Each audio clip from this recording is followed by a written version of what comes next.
Χαίρομαι πολύ που σας βλέπω. Καλησπέρα, χαίρομαι και εγώ.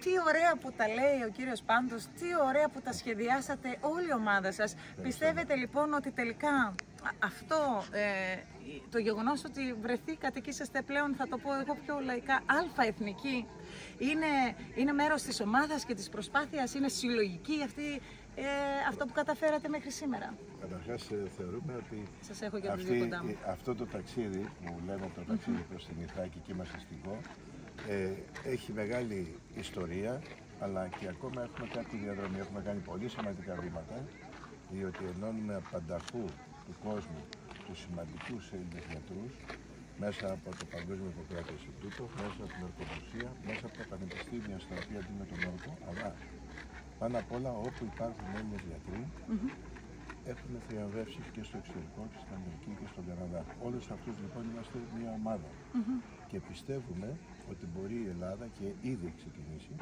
να γίνεται η χώρα της υγείας.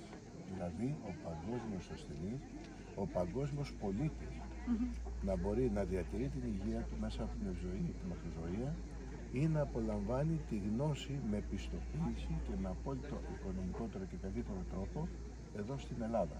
Όπως το IVF, που σωστή είμαι σίγουρος που έγραψε ο κ. Πάντος, όπως άλλες περιπτώσεις που σχετίζονται με τις εφητεύσεις των οδιών, με την πλαστική χειρουργική, με τη δερματολογία, με τη ρομποτική και όλα αυτά μέσα σε καλό περιβάλλον, σε μια Ελλάδα η οποία είναι φωτεινή, με την ιστορία της. Βλέπετε εδώ στο Ασκληπείο της ΚΟ, μια άλλη μαγεία, μια άλλη, αν θέλει κανείς, απόλαυση, και γι' αυτό λέμε ο κάθε γιατρός όπου και να βρίσκεται κάποια στιγμή στη ζωή του θα πρέπει να έρθει εδώ να δει το χώρο που γεννήθηκε η δυτική σκέψη της ιατρικής. Σας συγχαίρω σε αυτό, γιατί κατά κόρον εδώ διοργανώνονται συναυλίες, θεατρικές ίσως παραστάσεις, και εσείς καταφέρατε και είσαστε οι καλλιτέχνες της επιστήμης σας.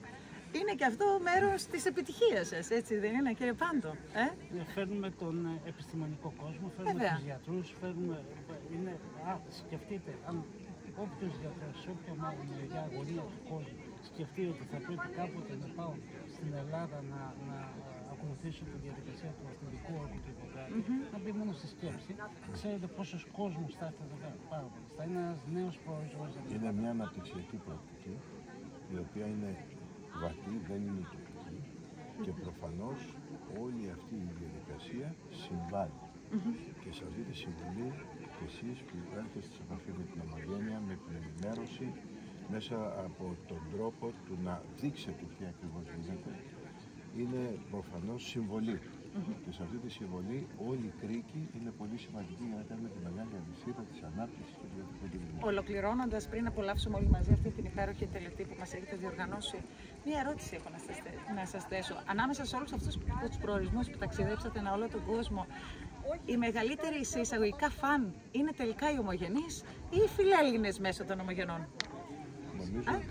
Νομίζω ότι καταρχάς υπάρχουν πολλοί φιλέλληνες στην ιστορία τη μακρά της Ελλάδος, και προφανώς σαφέστατα ο πρώτος, δεύτερος και τρίτος σε επίπεδο γενιάς αιμογενής είναι πολύ σημαντικός το να μεταλαμπαδεύσει αυτό το προσπάθεια.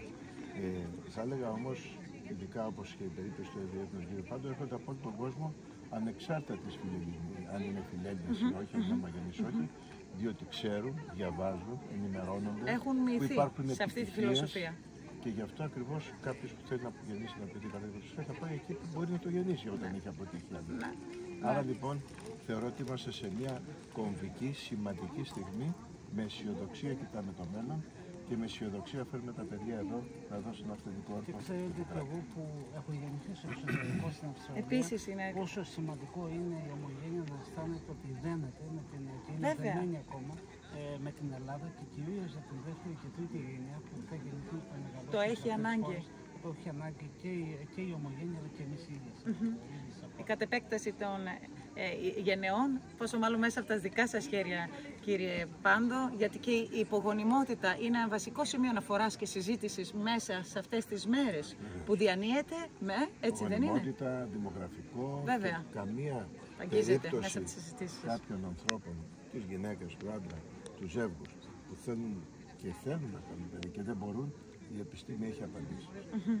Λοιπόν, ένα μεγάλο ευχαριστώ γιατί πρέπει να Εμείς σας ευχαριστούμε. Οπότε καταλαβαίνετε, εσείς που μας ακούτε στην Αμερική, στην Αυστραλία και στο Ηνωμένο Βασίλειο και μας παρακολουθείτε, βλέπετε λοιπόν, εγώ είμαι σίγουρη ότι σε λίγα χρόνια από τώρα οι άνθρωποι αυτοί που